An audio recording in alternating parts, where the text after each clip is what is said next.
Good morning, dear students. Hope you all are well. Dear students, we are doing chapter 6, learning about work. And in this chapter, we have read the different type of occupation. So, what is occupation? Any work done to earn money is called an occupation. And some work or any occupation we learn inside the house or by watching other people, but there are many other occupations that cannot be taught inside the house and by watching other people, because we have to study and get special education and training for these some professions like pilot, doctor, engineer, teacher, lawyer, scientist, astronaut, etc. I have also explained you the work of a doctor. Doctor look after our health by giving us medicine and guiding us to keep the disease away. There are special doctor for different health problem. Some Indian doctors are world famous. Today I will explain you the next profession, that is engineering. An engineer designs and makes machines, buildings, houses, road, bridges, etc. जो engineer होता है वो क्या करता है बेटा? क्या क्या बनाता है? वो बनाता है मशीन्स, बड़ी बड़ी मशीन, छोटी मशीन, जैसी मशीन्स हैं उनको डिज़ाइन करते हैं. बिल्डिंग्स, हाउसेस,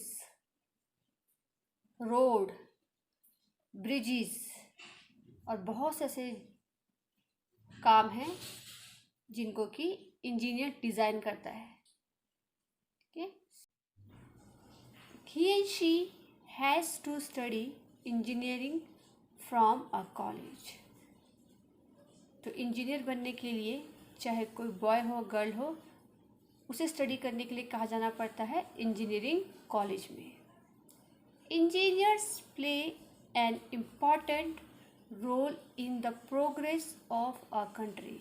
और जो किसी भी कंट्री की प्रोग्रेस के लिए सबसे इम्पोर्टेंट रोल कौन प्ले करता है? इंजीनियर्स हैं जो बहुत ही इम्पोर्टेंट रोल प्ले करते हैं किसी भी कंट्री की प्रोग्रेस के लिए, प्रगति के लिए. तो प्रोग्रेस मीन्स होता है प्रगति. ठीक है. तो उसके लिए क्योंकि क्या करते हैं? डिज़ाइन, मशीन बनाते हैं. ठीक है ना. बिल्डिंग्स बनाते हैं, अच्छे अच्छे रोड्स बनाते हैं हमारे लिए ताकि हम स्मूथ मूवमेंट हो सके, आप कहीं भी जा सके. ब्रिजेस बनाते हैं. तो they play very important role in the progress of our country. So there is one example, the famous engineer Elattuvala Pil Sridharan is known as the metro man. So Elattuvala Pil जो श्रीधरन का नाम है, he is a person you can see here. तो इन्हें किस नाम से जाना जाता है? मेट्रो मैन से. और क्यों जाना जाता है? पढ़ते हैं. He set up a world class metro in Delhi. क्योंकि इन्होंने जो है वर्ल्ड क्लास मेट्रो को स्टार्ट करवाया है, पूरा सेटअप तैयार किया है. कैसे जाएगी, कैसे आएगी, ट्रैक कैसे होंगे, पूरा डिज़ाइन जो है इनका करवाया हुआ है. जो मेट्रो ट्रेन कहाँ चली है? दिल्ली में. During his tenure all phases of metro lines are completed by their due dates.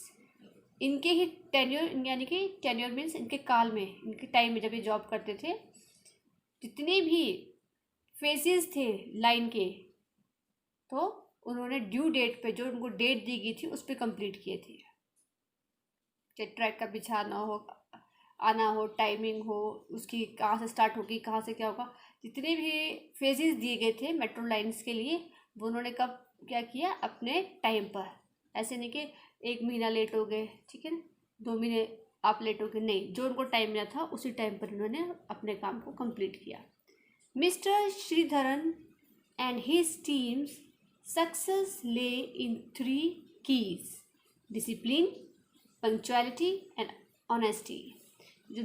जो श्रीधरन की टीम थी, जिनके साथ और काम करने वाले थे, वो 3 जो की वर्ड्स हैं सक्सेस के लिए, जो सबसे ज़्यादा ज़रूरी होते हैं, कोई भी सक्सेस अगर आपको लाइफ में पानी है तो उसके लिए 3 वर्ड बड़े इंपॉर्टेंट रहते हैं। वो कौन सा है? डिसिप्लिन, काम के लिए बिल्कुल डिसिप्लिन रहना।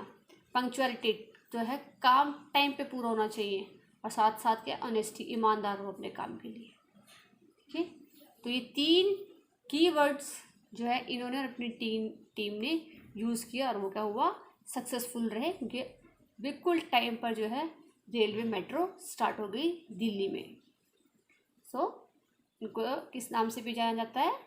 Metro man. He retired on 31 दिसंबर 2011। और अपनी जॉब से ये कब रिटायर हुए? 31 दिसंबर 2011 को। सो आप देख सकते हैं कि इंजीनियर भी कितने अच्छे काम करते हैं। उन्होंने कितना अच्छा काम किया कि जो रेलवे ट्रैक जो लाइंस थी टोटली कंप्लीट करी, डिज़ाइन करी। तो सभी इसका क्या कर रहे हैं? यूज़ कर रहे हैं, तो इजीली आ जा रहे हैं। जिसके लिए बहुत टाइम लगता था दूसरे प्लेस में जाने के लिए, अब कुछ मिनटों में ही आप अपनी जगह पर दिल्ली में पहुंच जाते हैं। If you understand your responsibility as a student and study well, then you will be able to follow an occupation that you love. ये बोल रही है, इफ़ यू अंडरस्टैंड, अगर आप समझते हैं अपनी रिस्पॉन्सिबिलिटीज़ को, अपनी जिम्मेवारी को, जैसे कि स्टडी के लिए एज ए स्टूडेंट आपके, और स्टडी अच्छी करते हैं, वेल स्टडी करते हैं, तो आप भी क्या कर सकते हैं? किसी भी ऑक्यूपेशन जो भी आपको पसंद है उसको आप फॉलो कर सकते हैं। और उसको भी आपका अगर सपोज़ आपका डॉक्टर बनने का है, मुझे डॉक्टर बनना है, कई बच्चे होते हैं मैं डॉक्टर बनना है, कई बोलते हैं इंजीनियर बनना है। जब तक आप इस रिस्पॉन्सिबिलिटी को नहीं समझेंगे स्टडी की, कि मुझे पढ़ना है, ध्यान से पढ़ना है, मन लगा के पढ़ना है, तो आप अपने गोल को अचीव नहीं कर सकते, ना ही उस ऑक्यूपेशन को अडॉप्ट कर सकते हैं, अपना सकते हैं।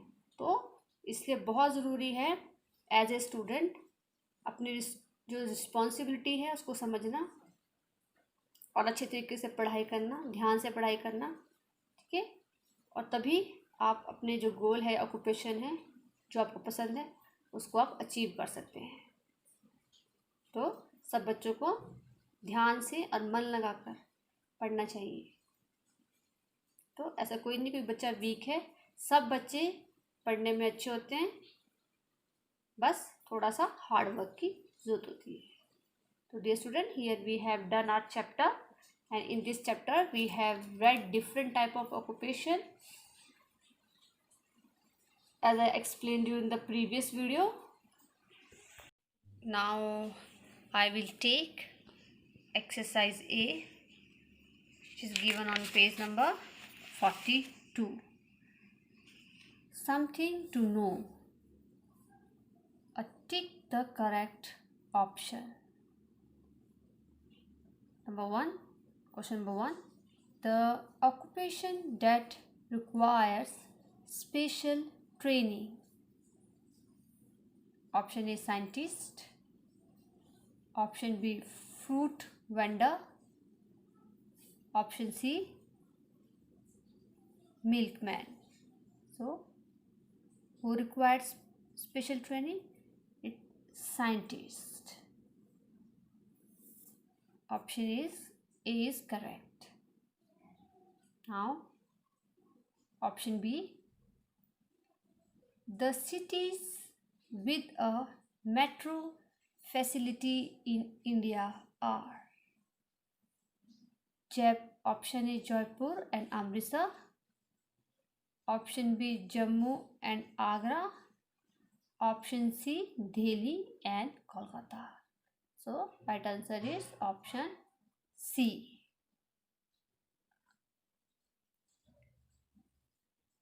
Number 3.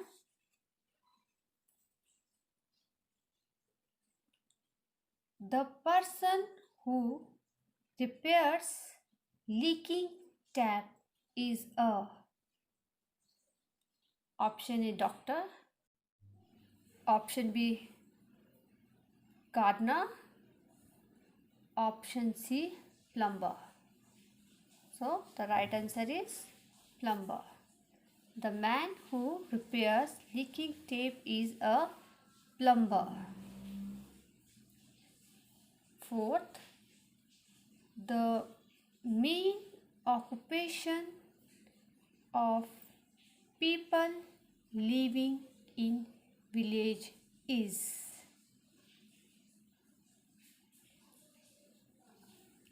Option A, teaching. Option B, farming. Option C, acting. Right answer is farming. The main occupation of people living in village is farming. So, dear student, that's all for the day. Tomorrow we will discuss next exercise of this lesson. What will you do? You will read this chapter and you will complete the page 42. Tick the correct option. Thank you and have a nice day.